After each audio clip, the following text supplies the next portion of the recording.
দশম শ্রেণীর বাংলা ব্যাকরণের সিলেবাসের মধ্যে রয়েছে প্রথম অধ্যায়ে কারক, বিভক্তি, অনুসর্গ ও নির্দেশক।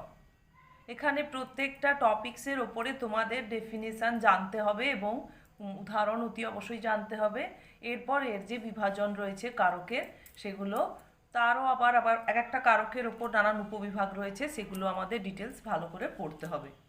এছাড়া সমাসের তো অনেকগুলো ভাগ রয়েছে, সেখানে সমাস কাকে বলে এবং সমাস জানতে গেলে সমাসের যে পরিভাষাগুলো রয়েছে, সমসমান পদ, ব্যাস বাক্য, সেগুলো তো জানতে হবে।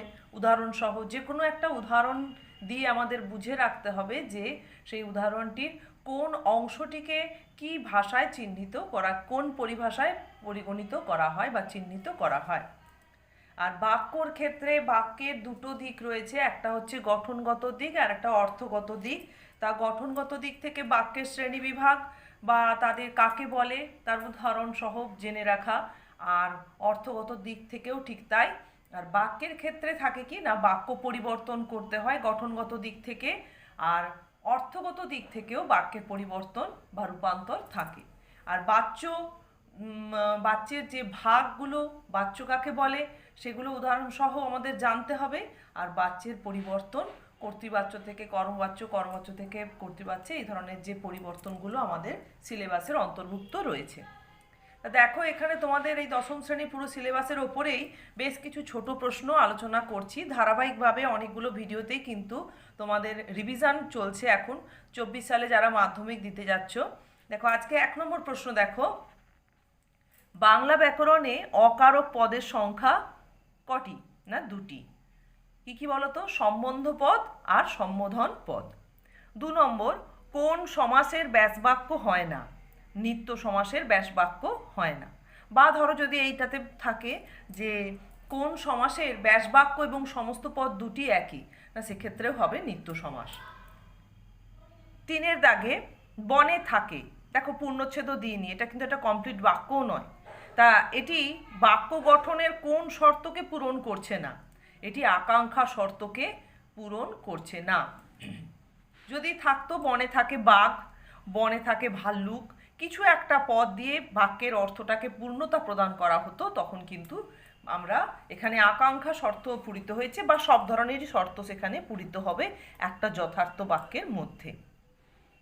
মানে তোমার যোগ্যতা, আসক্তি, আকাঙ্ক্ষা, একটি কমপ্লিট সেন্টেন্সের মধ্যে, একটা সম্পূর্ণ বাক্যের মধ্যে কিন্তু এই 3টি শর্তই পূরিত থাকে। 4 নম্বর দেখো, গঠনগত দিক থেকে বাক্য কটি ভাগে বিভক্ত? 4টি ভাগে বিভক্ত। তাই এখানে যা চেয়েছে সেটাই উত্তরে লিখবে, কিন্তু আমরা আলোচনা করতে গিয়ে বলতে পারি সরল, জটিল, যৌগিক ও মিশ্র বাক্য। 5 নম্বরে দেখো, সমার্থক দ্বন্দ্ব সমাসের উদাহরণ। একটা চাইলে একটা দেবে, দুটো চাইলে দুটো দেবে, আর যদি একটা দুটো কিছু না বলে 1 নাম্বার থাকে, তাহলে সেখানে তোমরা একটা লিখলেই যথেষ্ট। রাজা ও বাদশা, রাজা বাদশা, হাট ও বাজার, হাট বাজার। এভাবে দ্বন্দ্ব সমাসের যে আর ভাগগুলো রয়েছে, সেই ভাগেরও এক আধটা করে কিন্তু দৃষ্টান্ত তোমাদের মাথায় রাখতে হবে। 6 দাগে দেখো, বাক্যে কর্তার সঙ্গে কার সঙ্গতি রক্ষিত হলে কর্তৃবাচ্য হয়? অতি অবশ্যই কর্তার সঙ্গে ক্রিয়ার সঙ্গতি, অর্থাৎ কর্তা অনুসারে যদি বাক্যের ক্রিয়া গঠিত হয়, তখনই বাক্যটি কর্তৃবাচ্যে রয়েছে বলে বলবো। 7 নম্বর, বাক্যে আসক্তি শর্ত পূরণ করা হয়নি এমন একটি উদাহরণ। কোকিল শুধু একটা আমার। ঠিকঠাক এখানে অর্থ প্রকাশিত হচ্ছে না। তাহলে আমার শুধু একটা কোকিল, কবিতাটির লাইন, এখানে আসক্তি শর্ত পূরণ না করা হয়েছে, যে পদগুলোকে এলোমেলো করে দিয়ে অর্থটাকে সুন্দরভাবে প্রকাশ করা হচ্ছে না। যে অর্থটাকে প্রকাশ করতে চাওয়া হচ্ছে সেটাই এখানে প্রকাশিত হচ্ছে না। 8 নম্বর দেখো, বিস্ময়, আনন্দ, দুঃখ, বিষাদ, এগুলি কোন ধরনের বাক্যে প্রকাশিত হয়? না, এগুলি আবেগসূচক বা বিস্ময়বোধক বাক্যে প্রকাশিত হয়। 9 নম্বর, নিমিত্ত কারকে ব্যবহৃত অনুসর্গগুলি হলো তরে, জন্য, নিমিত্ত ইত্যাদি ধরনের অনুসর্গ এখানে ব্যবহার করা হয়।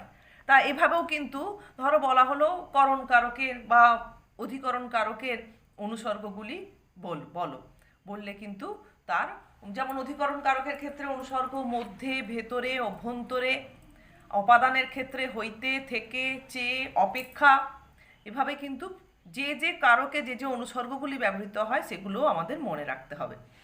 10-এর দাগে দেখো, ভাববাচ্যে কোন ক্রিয়া প্রযুক্ত হয়? না, আসলে এখানে বলা হচ্ছে কোন ক্রিয়া বলতে, এটা এমসিকিউতে এই ধরনের তোমরা প্রশ্ন পেতে পারো, ক্রিয়াটি সকর্মক না অকর্মক। ভাববাচ্যের ক্ষেত্রে ক্রিয়াটি সকর্মকও হতে পারে, অকর্মকও হতে পারে। সাধারণত কোনো একটা বাক্যে কর্মবাচক পদ না থাকলে সেই বাক্যটিকে কর্মবাচ্যে রূপান্তরিত করা যায় না। সেই বাক্যটাকে যখন কর্মবাচ্যে রূপান্তরিত করা হবে তখন কিন্তু সেটা হয়ে যাবে ভাববাচ্যে, মানে যেহেতু সেখানে কর্মবাচক পদটা থাকে না। তাই ভাববাচ্যের ক্ষেত্রে যে বাক্যকে সকর্মক হতেই হবে বা অকর্মক হতেই হবে এরকম কিন্তু কোনো নির্দিষ্ট ব্যাপার নেই। সেতে ক্রিয়াটা সকর্মকও হতে পারে, সকর্মকও হতে পারে, অকর্মকও হতে পারে। ধাতু বিভক্তির অপর নাম কি? না ক্রিয়া বিভক্তি। অর্থাৎ যে বিভক্তি ধাতুর সঙ্গে যুক্ত হয় তাকে বলা হয় ধাতু বিভক্তি, বা সেই বিভক্তি ধাতুর সঙ্গে যুক্ত হয়ে যেহেতু ক্রিয়াপদের সৃষ্টি করে তাই তাকে বলা হয় ক্রিয়া বিভক্তিও। আচ্ছা, 12-র দাগে দেখো, রাত্রে বৃষ্টি হতে পারে। অর্থগত দিক থেকে এটি কি ধরনের বাক্য? না এটি হচ্ছে সন্দেহবাচক বাক্য বা সন্দেহসূচক বাক্য।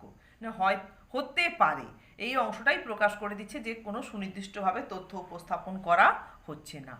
তাহলে এ ধরনের ছোট প্রশ্ন তোমরা এখন শুধু সিলেবাস যেহেতু শেষ হয়ে গেছে তাই প্র্যাকটিস করতে থাকো।